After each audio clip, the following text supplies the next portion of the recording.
Doctor നമസ്കാരം. Doctor, നമ്മൾ കഴിഞ്ഞ 2 ആഴ്ച പ്രമേഹത്തിൻ്റെ വിവിധ സങ്കീർണ സാധ്യതകളെക്കുറിച്ചാണ് സംസാരിച്ചത്. പ്രത്യേകിച്ച് ഹൃദയത്തെയും കാൽപാദങ്ങളെയും ബാധിക്കുന്നുണ്ട്. അപ്പോൾ ഹൃദയത്തിൻ്റെ കാര്യം തന്നെ നമുക്ക് ആദ്യം എടുക്കാം. പ്രത്യേകിച്ച് പ്രമേഹ രോഗികൾക്ക് അറ്റാക്ക് ഉണ്ടായാൽ പോലും അത് തിരിച്ചറിയാൻ ബുദ്ധിമുട്ടാണ്. അപ്പോൾ എങ്ങനെയാണ് ഹൃദയത്തെ പ്രമേഹം ബാധിക്കുന്നത്? വളരെ പ്രധാനപ്പെട്ട ഒരു വിഷയമാണ് heart attack and food attack. നമ്മൾ ആദ്യം പറയുന്നത് ഹാർട്ട് അറ്റാക്ക് അല്ലെങ്കിൽ പ്രമേഹം എങ്ങനെ ഹൃദയപേശികളെ ബാധിക്കുന്നു. നമ്മൾ മനസ്സിലാക്കേണ്ടത് ഹൃദയം എന്ന് പറയുന്നത് ശരിക്കൊരു ജീവനാണ്. ആ ഹൃദയത്തിലോട്ടുള്ള രക്തക്കുഴലുകൾ വളരെ ചെറിയ രക്തക്കുഴലുകൾ ഹൃദയത്തിൻ്റെ മാത്രമായിട്ടുള്ള ഒരു സ്വന്തം രക്തക്കുഴലുകളാണ്. അപ്പോൾ അതിന് വേറെ ഒരു രീതിയിലും നമുക്ക് ഇടപെടാൻ കഴിയില്ല. അപ്പോൾ ആ രക്തക്കുഴലുകൾ വളരെ ചെറുതായ പോലെ തന്നെ വളരെ നേർത്ത രക്തക്കുഴലുകളിൽ ഈ അമിതമായിട്ടുള്ള ഷുഗർ രക്തക്കുഴലുകളിലെ ഭിത്തികൾ അടിഞ്ഞുകൂടി കാലക്രമേണ ചുരുങ്ങി അത് ആർട്ടീരിയോസ്ക്ലിറോസിസ് എന്ന് പറയുന്ന ഒരു പ്രതിഭാസത്തിലൂടെ പെട്ടെന്നുണ്ടാകുന്ന ഒരു ബ്ലോക്കാണ് ആ ഒരു ഹൃദയാഘാതം. ആ ബ്ലോക്കിലൂടെ ആ ഭാഗങ്ങളിലോട്ടുള്ള ഹൃദയത്തിൻ്റെ പേശികളിലോട്ടുള്ള മാംസമാണത്. ആ പേശികളിലോട്ടുള്ള ഒരു കുറച്ച് സെക്കൻഡോ അല്ലെങ്കിൽ മിനിറ്റോ നിന്ന് പോകുമ്പോൾ ആ ഹൃദയം ചലിക്കുന്നത് നിശ്ചലമാകുന്നു. ഇവിടെ നമുക്ക് മരണം സംഭവിക്കുന്നു. ഡോക്ടർ, പലപ്പോഴും പ്രമേഹ രോഗികൾ ചെറിയ തരത്തിലുള്ള ഒരു അറ്റാക്കോ അല്ലെങ്കിൽ വേദനയോ അവർ തിരിച്ചറിയാറില്ല. പിന്നീട് ഒരു പ്രശ്നം ഗുരുതരമാകുമ്പോൾ അല്ലെങ്കിൽ പിന്നീട് ഒരു ചെക്കപ്പിന് ചെല്ലുമ്പോഴാണ് ഇതിനു മുൻപും ചെറിയ രീതിയിലുള്ള ഒരു അറ്റാക്ക് ഉണ്ടായിട്ടുണ്ടെന്ന് ഡോക്ടേഴ്സ് പറയുമ്പോഴാണ് അവർ അതിനെക്കുറിച്ച് തിരിച്ചറിയുന്നത്. അപ്പോൾ അത് തിരിച്ചറിയാനുള്ളൊരു ബുദ്ധിമുട്ടാണ് എനിക്ക് തോന്നുന്നു കൂടുതൽ സങ്കീർണമാക്കുന്നത്. അപ്പോൾ നമുക്കത് എങ്ങനെ തിരിച്ചറിയാം? അത് വളരെ ശരിയായിട്ടുള്ളൊരു കാര്യമാണ്. കാരണം നമ്മൾ നേരത്തെ ഒക്കെ എപ്പോഴും പറയാറുണ്ട് പ്രമേഹം ഒരു നിശബ്ദനായിട്ടുള്ള കൊലയാളിയാണ്. ശരിക്കും പറഞ്ഞാൽ അത് വളരെ സത്യം. നമ്മൾ സ്വയം നമ്മുടെ അവയവങ്ങൾ നഷ്ടപ്പെടുന്നത് അറിയുന്നില്ല. അപ്പോൾ നമ്മൾ അറിയുന്ന ഞരമ്പുകളെയാണ് പ്രമേഹം കൂടുതലായിട്ട് ബാധിക്കുന്നത്. അപ്പോൾ ഹാർട്ടിലോട്ടുള്ള നമ്മൾ സ്വയം വേദന അറിയപ്പെടുന്ന ഞരമ്പുകളെ നെർവ്സിനെ ഡയബറ്റിസ് വളരെയധികം മോശമായി ബാധിച്ചത് ഇല്ലാതാകുന്നു. ആ ഒരു സെൻസേഷൻ നമുക്ക് കിട്ടുന്നില്ല. പലപ്പോഴും ഈ ഹൃദ്രോഗം കണ്ടെത്തുന്നത് വളരെ വളരെ വിചിത്രമായാണ്. പല രോഗികളും ഇപ്പോൾ ഒരു ഷുഗർ ഇല്ലാത്ത ഒരാൾ നെഞ്ചുവേദന വന്ന് വളരെ വിഷമത്തോടിലൂടെ കഴിയുമ്പോൾ അതേ ഒരു സംഗതി തൊട്ടടുത്തിരുന്നിട്ട് പ്രമേഹമുള്ള ആൾ അനുഭവിക്കുകയാണ്. പക്ഷെ അവിടെ ഈ രണ്ടുപേരുടെയും വ്യത്യസ്തത, ഈ ആളുകൾക്ക് പ്രമേഹമില്ലാത്ത ആളുകൾക്ക് ബുദ്ധിമുട്ടുകൾ കാണപ്പെടുമ്പോൾ അദ്ദേഹത്തെ വളരെ പെട്ടെന്ന് തന്നെ ഹോസ്പിറ്റലിൽ എത്തിച്ച് ആ പ്രക്രിയ എന്താണോ ഇന്നത്തെ കാലഘട്ടത്തിൽ എത്രയും പെട്ടെന്ന് ആൻജിയോഗ്രാം, ആൻജിയോപ്ലാസ്റ്റി, അതല്ലെങ്കിൽ ഇഞ്ചെക്ഷൻസ്, ആൻറ്റി പ്ലേറ്റ്ലെറ്റ് അതുപോലെയുള്ള കാര്യങ്ങളിലൂടെ എത്രയും പെട്ടെന്ന് അദ്ദേഹത്തെ രക്ഷപ്പെടുത്താമെങ്കിൽ പ്രമേഹ രോഗിയെ ആ രീതിയിൽ നമുക്ക് രക്ഷപ്പെടുത്താൻ കഴിയുന്നില്ല. കാരണം അവർ അവെയറല്ല. എനിക്ക് പ്രശ്നങ്ങളില്ല എന്ന് തന്നെയാണ് അപ്പോഴും അവിടെ രോഗി പറയുന്നത്. അവൻ്റെ ഹൃദയത്തിലുള്ള ബുദ്ധിമുട്ടുകളെ പോലും നേരത്തെ കൂട്ടി കണ്ടെത്താൻ പറ്റാത്ത അവസ്ഥയാണ്. നേരത്തെ പറഞ്ഞ പോലെ എന്തെങ്കിലും കാരണങ്ങൾ വശാൽ നമ്മളൊരു ECG എടുത്ത് നോക്കിക്കഴിഞ്ഞാൽ നിങ്ങളൊരു ഹൃദ്രോഗിയാണല്ലോ, എനിക്ക് ഹൃദ്രോഗമൊന്നുമില്ല, എനിക്ക് അങ്ങനെ ഒരു ബുദ്ധിമുട്ടില്ല, ഞാൻ വളരെ ഹാപ്പിയാണ്, ഞാൻ ഒരുപാട് ഓടുന്നുണ്ട്, ഞാൻ എല്ലാ കാര്യങ്ങളും ഞാൻ മാരത്തോൺ ചെയ്യുന്നു, ഞാൻ സൈക്കിൾ ഔട്ടുന്നു, ഇതൊക്കെ അദ്ദേഹം പറയുന്നുണ്ടെങ്കിലും അദ്ദേഹത്തിൻ്റെ ഹൃദയം വളരെ മോശമായ ഒരു അവസ്ഥയിലാണ് പോകുന്നതെന്നുള്ളത് അദ്ദേഹം അറിയുന്നില്ല. ഇവിടെയാണ് നമ്മൾ വളരെ സൂക്ഷിക്കേണ്ട സംഗതി. ഇപ്പോൾ പ്രമേഹ രോഗികൾക്ക് വേദന തിരിച്ചറിയുന്നില്ല, അല്ലെങ്കിൽ അവർക്ക് വേദന എന്താണെന്ന് അറിയാത്തൊരു സാഹചര്യമുണ്ട്.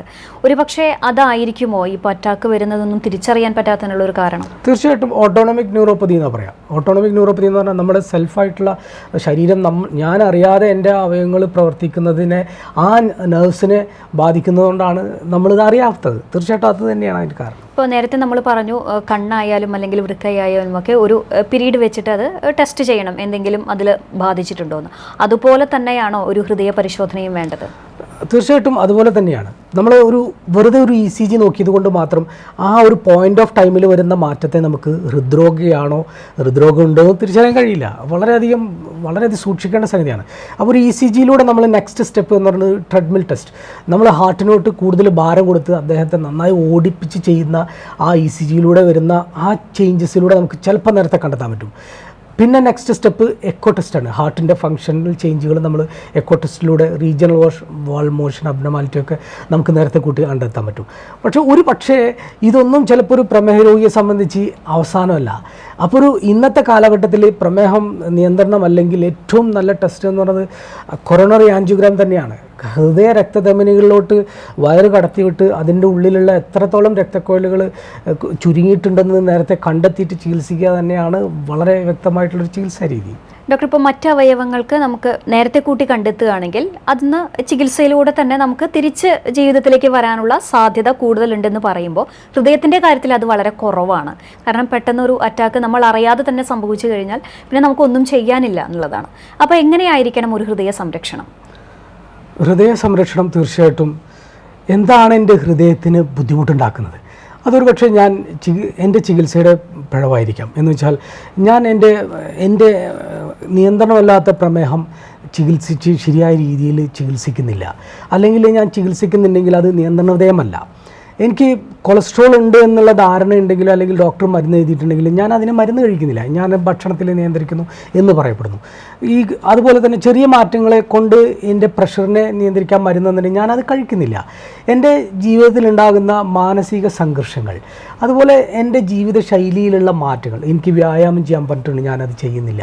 തീർച്ചയായിട്ടും ഈ കാര്യങ്ങളിലൂടെയുള്ള ഒരു നിയന്ത്രണ വിധേയമായിട്ടുള്ള ഈ കാര്യത്തിലെല്ലാത്തിലും നമ്മളൊരു സൂക്ഷ്മത പാലിച്ചാൽ തീർച്ചയായിട്ടും ഹൃദയത്തെ നമുക്ക് സംരക്ഷിക്കാം. ഇപ്പോൾ ഹാർട്ട് അറ്റാക്ക് എന്ന് പറയുന്ന പോലെ തന്നെ മോർ ഇമ്പോർട്ടൻ്റ് ആണ് ഫുട്ട് അറ്റാക്ക് എന്ന് പറയുന്നത്. ഇപ്പോൾ കാലുകളെ എങ്ങനെയാണ്, അത് നമുക്ക് പലപ്പോഴും സംശയമാണ്, എങ്ങനെയാണ് കാലുകളിലേക്ക് പ്രമേഹം വരുന്നത് എന്ന്? നമ്മൾ ഈ ടെർമിനോളജി വളരെ അടുത്താണ് യൂസ് ചെയ്യുന്നത്. ഫുട്ട് അറ്റാക്ക് നമുക്ക് ആർക്കും അറിയില്ലായിരുന്നത്.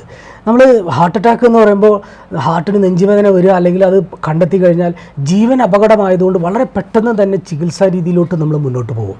അപ്പോൾ നമ്മൾ എന്നിട്ട് ജീവൻ രക്ഷിക്കുകയാണ് ചെയ്യുന്നത്. പക്ഷേ ഈ ഹാർട്ട് അറ്റാക്കിനെ പോലെ തന്നെയാണ് കാലും അതുപോലെ തന്നെ ഹാർട്ടും തമ്മിൽ ബന്ധം എന്ന് പറയുന്നത്. ഹാർട്ടിൻ്റെ പമ്പിങ്ങിലൂടെ വളരെ ഏറ്റവും അറ്റത്തിലോട്ട് വരുന്ന രക്തക്കുഴലുകളാണ് കാലിലേക്കുള്ള ഏറ്റവും ടിപ്പിലെ നമ്മളെ ടോ എന്ന് പറയുന്ന കാലിലോട്ടുള്ള വിരൽ. അപ്പോൾ ഈ വിരലിലോട്ട് ഏറ്റവും വളരെ നീളത്തിലുള്ള രക്തക്കുഴലുകളും കാലിൽ തന്നെയാണ്.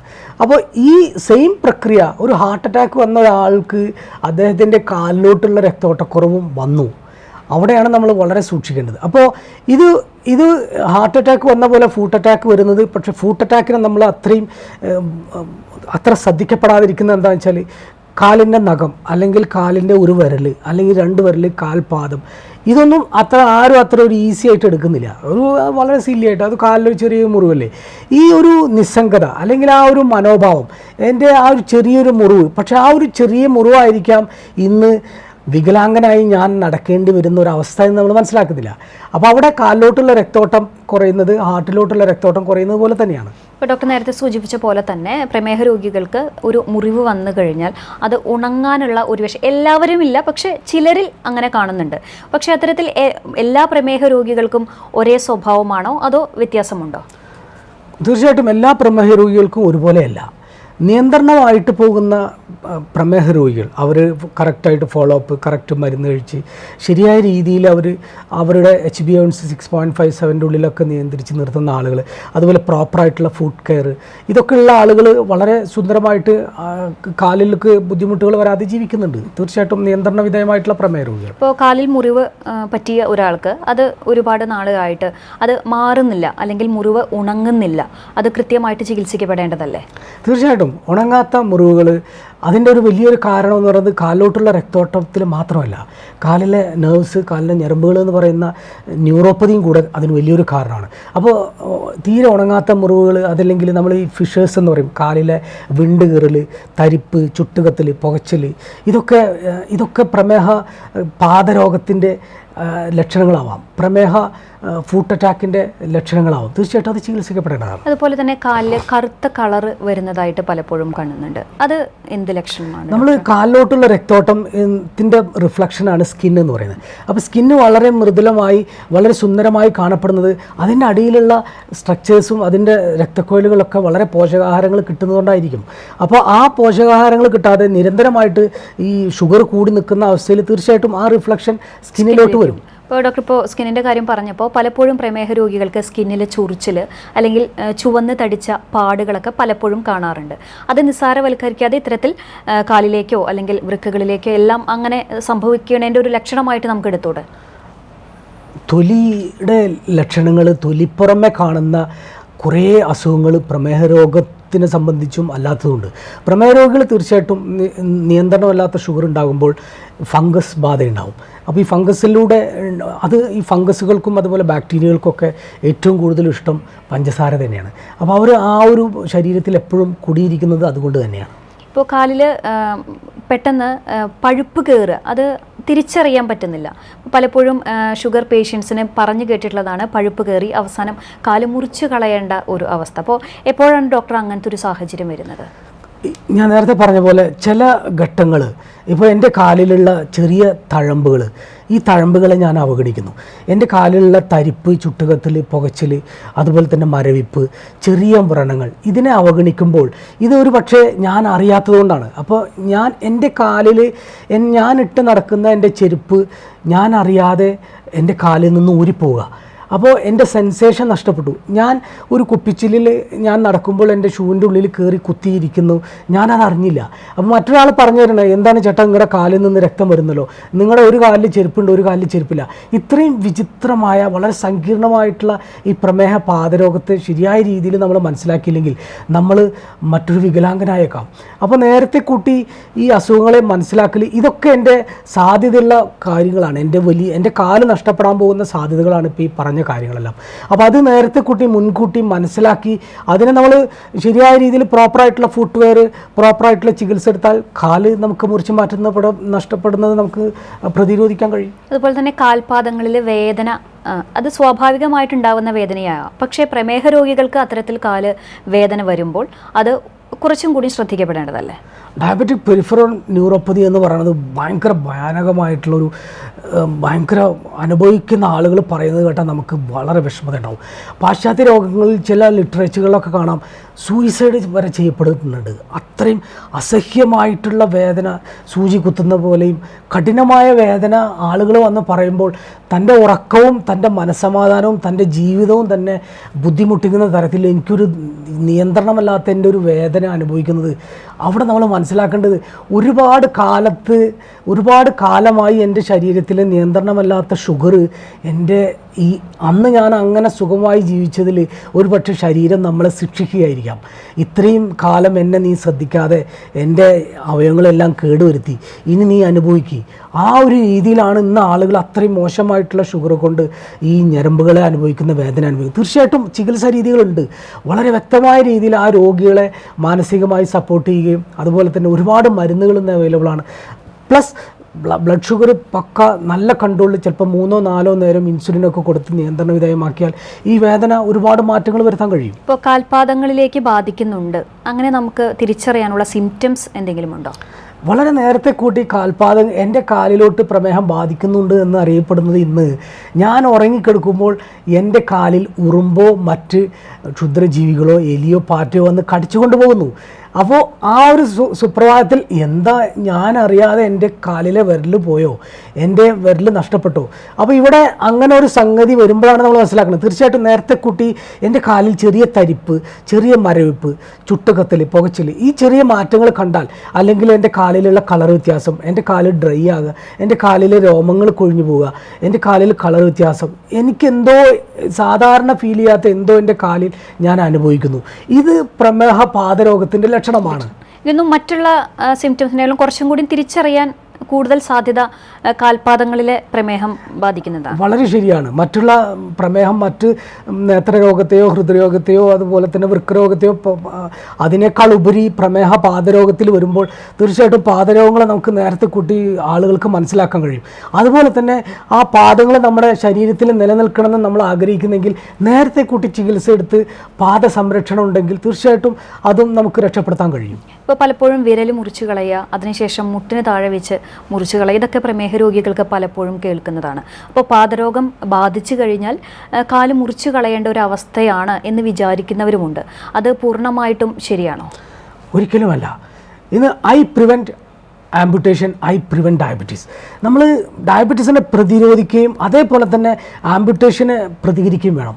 അതിന് നമ്മൾക്ക് സ്വയം രോഗികൾക്ക് ഒരു അറിവുണ്ടാവണം.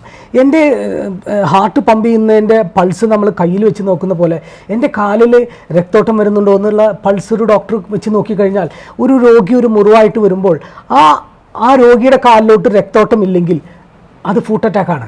ആ ഫുട്ട് അറ്റാക്കുള്ള കാലിനെ ഒരു രീതിയിലും നമ്മൾ വളരെ വളരെ സൂക്ഷ്മതയോടുകൂടി പരിചരിച്ചില്ലെങ്കിൽ നാളെ ആ കാലിൻ്റെ വിരലുകളോ പാദമോ അല്ലെങ്കിൽ മുട്ടിന് കീഴ്പോട്ടോ മേപ്പോട്ടോ വെച്ച് മുറിച്ച് മാറ്റേണ്ടി വന്നേക്കാം. അപ്പോൾ ഇവിടെ നമ്മുടെ ഇടയിൽ തന്നെയാണ് നമ്മുടെ കുറേ പ്രശ്നങ്ങളുള്ളത്. തീർച്ചയായിട്ടും ഈ പാദരോഗികളെ വളരെ പ്രമേഹ പാദരോഗത്തെ വളരെ സൂക്ഷ്മതയോടുകൂടി ഡെഡിക്കേറ്റായിട്ട് പരിചരിച്ചില്ലെങ്കിൽ അത് പാദ നഷ്ടം തന്നെയായിരിക്കും. ഡോക്ടർ, ഇപ്പോൾ പലപ്പോഴും കേൾക്കുന്ന കാര്യം, ഇപ്പോൾ പാദത്തിൽ എത്ര വലിയ ഷുഗർ ബാധിച്ചാലും അത് മുറിച്ചു കളയാതെ തന്നെ ട്രീറ്റ് ചെയ്യുന്ന ചില സ്ഥാപനങ്ങളെക്കുറിച്ച് പലപ്പോഴും കേൾക്കാറുണ്ട്. കാരണം അവർ 100% ആണ് അത് ഉറപ്പ് കൊടുക്കുന്നത്. അതായത് കാലിൽ ഏത് തരത്തിലുള്ള പ്രമേഹം ബാധിച്ചാലും മുറിച്ചു കളയാതെയുള്ള ഒരു ചികിത്സ, അതിൽ യാഥാർത്ഥ്യമുണ്ടോ? തീർച്ചയായിട്ടും വളരെ വളരെ വേണ്ടപ്പെട്ട വളരെ ഇമ്പോർട്ടൻ്റ് ആയിട്ടുള്ളൊരു ക്വസ്റ്റ്യനാണ്. കാരണം പ്രമേഹ പാദരോഗങ്ങളെ അവഗണിക്കുന്നത് കൊണ്ടാണ് ആംപ്യൂട്ടേഷൻസ് വരുന്നത്. അതുകൊണ്ട് ഇന്നത്തെ കാലഘട്ടത്തിൽ ഇപ്പോൾ പ്രമേഹ പാദരോഗത്തിൽ വരുന്ന ബുദ്ധിമുട്ടുകൾ നേരത്തെ കുട്ടിച്ചൊരു ഒരു പൊഡിയാട്രി ഡിപ്പാർട്ട്മെൻറ്റ്, ഒരു ഡയബറ്റോളജിസ്റ്റ് വളരെ വ്യക്തമായ രീതിയിൽ ആ കാലിനെ അസസ് ചെയ്താൽ ആ കാലിൻ്റെ പ്രശ്നം എന്താണ്, അതിൽ ന്യൂറോപ്പതിയാണോ പ്രശ്നം, അതല്ലെങ്കിൽ നേരത്തെ പറഞ്ഞ ഫുട്ട് അറ്റാക്കിൻ്റെ പ്രശ്നമാണോ, ഇന്ന് ഹാർട്ടിലോട്ടുള്ള ആൻജിയോപ്ലാസ്റ്റി ചെയ്യുന്ന പോലെ കാലിലോട്ടുള്ള ആൻജിയോപ്ലാസ്റ്റി ഉണ്ട്. അപ്പോൾ അതുകൊണ്ട് ഇന്നത്തെ കാലഘട്ടത്തിൽ അതുപോലെ തന്നെ എല്ലുകളെ ബാധിച്ചു കഴിഞ്ഞാൽ ഇന്ന് തീർച്ചയായിട്ടും കാലിൻ്റെ വിരൽ മുറിച്ച് മാറ്റേണ്ടതില്ല. ആ എല്ലുകളെ പഴുപ്പെടുത്ത് നമുക്ക് കൾച്ചർ ചെയ്ത് അതിലെ അണുക്കളെ മനസ്സിലാക്കി ആൻറ്റിബയോട്ടിക് കൊടുത്ത് പ്രോപ്പറായിട്ടുള്ള ഡ്രസ്സിങ് ചെയ്ത് അതിനോടനുബന്ധമായ രോഗങ്ങളെ ചികിത്സിച്ച് കഴിഞ്ഞാൽ തീർച്ചയായിട്ടും ആ വിരലുകളെയും ആ നഖത്തെയും ആ പാദത്തെയും രക്ഷപ്പെടുത്താൻ പറ്റും. ഇന്നത്തെ കാലഘട്ടത്തിൽ കാല് മുറിച്ച് മാറ്റേണ്ടി വരുന്ന ഒരവസ്ഥ വളരെ തുലം കുറവാണ്. അത് ചെയ്യാതിരിക്കുന്നതിന് മുമ്പ് തീർച്ചയായിട്ടും പൊഡിയാട്രി ഡിപ്പാർട്ട്മെന്റ് ബന്ധപ്പെടേണ്ടതാണ്. നൂതന ചികിത്സാ രീതികൾ ഒരുപാട് ആണ് ഡോക്ടർ. അതുപോലെ തന്നെ പ്രമേഹ രോഗികൾക്ക് കാലിലോ കയ്യിലോ ഇരിക്കട്ടെ ചെറിയ ഒരു മുറിവ് പറ്റിയാൽ അത് നിസ്സാരവൽക്കരിക്കുന്നത് ശരിയാണോ? ഇന്നത്തെ കാലഘട്ടത്തിൽ ഏറ്റവും വലിയ വിഷയം അതാണ്. രോഗപ്രതിരോധശേഷി കുറവുള്ള ആളുകളാണ് നിയന്ത്രണമില്ലാത്ത പ്രമേഹ രോഗികൾ. അവർക്ക് എവിടെ മുറിവ് വന്നു കഴിഞ്ഞാലും അതിനെ നമ്മൾ പറയുക പ്രമേഹത്തിൻ്റെ പൾപ്പ്, പ്രമേഹക്കുരു. അപ്പോൾ തീർച്ചയായിട്ടും അതിനെ അവഗണിക്കാതെ നേരത്തെ ചികിത്സിച്ചാൽ ചെറിയ മുറിവുകളെ നമുക്ക് ആ ഒരു ചെറിയ രീതിയിൽ തന്നെ ചികിത്സിച്ച് മാറ്റാം.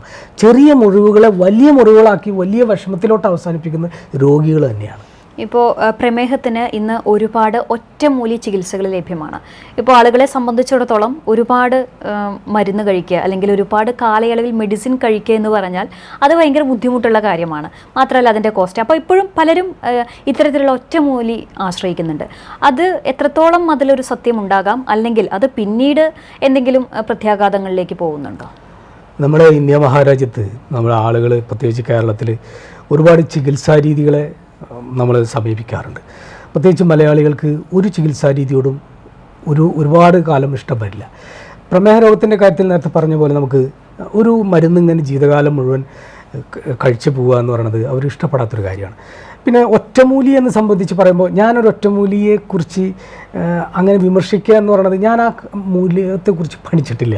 ഇപ്പോൾ ആയുർവേദമുണ്ട്, ഹോമിയോ ഉണ്ട്, സിദ്ധയുണ്ട്, യുനാനി ഉണ്ട്, ഓഫ് കോഴ്സ് മോഡേൺ മെഡിസിൻ ഉണ്ട്. ഇപ്പോൾ മോഡേൺ മെഡിസിൻ എന്ന് പറഞ്ഞാൽ എവിഡൻസ് ബേസ്ഡ് മെഡിസിനാണ്. അതിൽ ശാസ്ത്രീയമായ തെളിവുകളുണ്ട്. ഒരു മരുന്ന് കൊടുക്കുമ്പോൾ അതിന് എഫക്റ്റും ഉണ്ട്, സൈഡ് എഫക്റ്റും ഉണ്ട്. മറ്റൊരു മെഡിസിൻ സംവിധാനത്തിലും ഈ ഒരു സംഗതി ഇല്ലാത്തതുകൊണ്ടാണ് നമ്മളങ്ങനെ പറയപ്പെടുന്നത്. തീർച്ചയായിട്ടും ഒറ്റമൂലിയിൽ അതൊരു ഒരാളുടെ അല്ലെങ്കിൽ ഒരു കൂട്ടം ആളുകളുടെ ഒരു അഭിപ്രായങ്ങളോ അല്ലെങ്കിൽ അവരുടെ ഒരു ചികിത്സാ സംവിധാനമായിരിക്കാം. അതിൽ എത്രത്തോളം ശരി തെറ്റൊക്കെ സ്വയം അനുഭവിച്ചറിയണം. പക്ഷേ ഇന്നത്തെ കാലഘട്ടത്തിൽ ഒറ്റമൂലികൾ ഒരിക്കലും നമുക്കൊരു പ്രമേഹത്തിനോ അല്ലെങ്കിലോ ഷുഗറിനോ കൊളസ്ട്രോളിനോ തീർച്ചയായിട്ടും അത് ശരിയായൊരു പ്രവണതയല്ല. അതുകൊണ്ട് അസുഖത്തെ മനസ്സിലാക്കാത്തതുകൊണ്ടാണ് അത് പിന്നാലെ പോകുന്നത്. കാരണം ഡയബറ്റീസ് എന്ന് പറഞ്ഞൊരു ജീവിതശൈലി രോഗമാണ്. അത് ജീവിതകാലം മുഴുവൻ ചിലപ്പോൾ ഭക്ഷണത്തിലും വ്യായാമത്തിലും അസുഖത്തെക്കുറിച്ച് മനസ്സിലാക്കിയും ഒരുപക്ഷെ മരുന്നുകളും ജീവിതകാലം പോയില്ലെങ്കിൽ അവർക്ക് അവയവങ്ങൾ നഷ്ടപ്പെട്ടേക്കാം. ഒറ്റമൂലി കൊണ്ട് ഒറ്റയടിക്ക് അവയവങ്ങൾ നഷ്ടപ്പെട്ടേക്കാം. അപ്പോൾ അതുകൊണ്ട് വളരെ സൂക്ഷ്മതയോടുകൂടി കൈകാര്യങ്ങൾ ചെയ്യേണ്ടതാണ്. ഇപ്പോൾ പ്രമേഹം ഒരു ജീവിതശൈലി രോഗമാണെന്ന് പറയുമ്പോഴും അതിൻ്റെ പ്രത്യാഘാതങ്ങളിലേക്ക് വരുമ്പോൾ അത് വലിയൊരു അസുഖത്തിൻ്റെ ഒരു തുടക്കം പോലെയാണ് പലപ്പോഴും തോന്നാറ്. കാരണം നമ്മളറിയാതെ തന്നെ നമ്മുടെ ശരീരത്തിലെ ഏറ്റവും ഇമ്പോർട്ടൻ്റ് ആയിട്ടുള്ള ഓരോ പാർട്സിനെയും ബാധിക്കുകയാണ്. അപ്പോൾ ഏറ്റവും ഇമ്പോർട്ടൻ്റ് എന്നൊന്ന് പറഞ്ഞാൽ അത് പ്രമേഹം വരാതെ നോക്കുക. ഇനിയിപ്പോൾ വന്നാൽ തന്നെ അത് നിയന്ത്രണ വിധേയമായിട്ട് മുന്നോട്ട് കൊണ്ടുപോകാൻ നമ്മൾ ജീവിതശൈലി തന്നെ മാറ്റേണ്ട അവസ്ഥയാണ്. അപ്പോൾ ഡോക്ടർ, നമ്മുടെ പ്രേക്ഷകരുടെ അടുത്ത് ഒരു പ്രമേഹ രോഗികളാവാം അല്ലെങ്കിൽ പ്രമേഹം വരാതിരിക്കാനും എന്തൊക്കെ ഉപദേശങ്ങളാണ് ഡോക്ടർക്ക് നൽകാനുള്ളത്? നമ്മുടെ നാട്ടിൽ ഏറ്റവും കൂടുതൽ ഇന്ന് പ്രമേഹമുള്ള രോഗികളെക്കാൾ കൂടുതൽ പ്രമേഹം വരാൻ സാധ്യതയുള്ള ആളുകളാണ്. അപ്പോൾ ഇവിടെ മനസ്സിലാക്കേണ്ടത് ഈ ഒരു രോഗാവസ്ഥ എന്നിലുണ്ടെങ്കിൽ ആ ആളുകൾ രോഗിയാകാതിരിക്കുക, പ്രമേഹാനുബന്ധ രോഗങ്ങളെ തടയുക, നിയന്ത്രണമായിട്ടുള്ള ഷുഗറിലൂടെ മാത്രം അവരെ ഒരു രോഗിയാവാതിരിക്കുക. രോഗാവസ്ഥയിൽ പ്രമേഹ രോഗം വരാൻ സാധ്യതയുള്ള ആളുകൾ തീർച്ചയായിട്ടും അവർ ആ രോഗാവസ്ഥയിലോട്ട് തന്നെ പോകാതിരിക്കുക.